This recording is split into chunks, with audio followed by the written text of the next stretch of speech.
अस्सलाम वालेकुम दोस्तों, क्या हाल है? ठीक हो दोस्तों? आज एक बेंच आई हुई 12 वोल्ट की। ये आप जीप वगैरह पे भी लगा सकते हैं, कमांडो जो जीपें होती हैं। इसके अलावा वज़न उठाने के लिए, ठीक है ना, लिफ्ट के लिए बड़ी बेहतरीन चीज़ है। 12 वोल्ट में है, बड़ी शानदार मोटर लगी हुई है इसको, 1.5 किलोवाट की। ठीक है, अभी मैं ये आपको चेक भी करवाता हूँ, आप चेक भी करें इसको। ये इसकी जी अर्थ है, बॉडी, और ये इसकी पॉजिटिव है।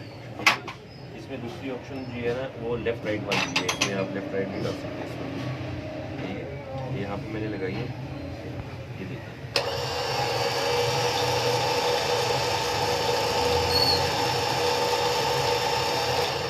ठीक है, अब मैं इसको दूसरी साइड पर घुमाता हूँ।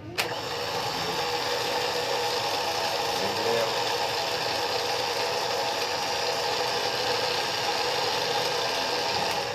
बिल्कुल छोटी मिनी वेंच है, इसको वेंच भी बोलते हैं। ठीक है, तो जिस भाई को चाहिए हो वो रब्ता कर सकता है। आपको नंबर शो भी हो रहा है, आप व्हाट्सअप करें। व्हाट्सअप पे हम इंशाल्लाह आपको बताएंगे डिटेल पूरी।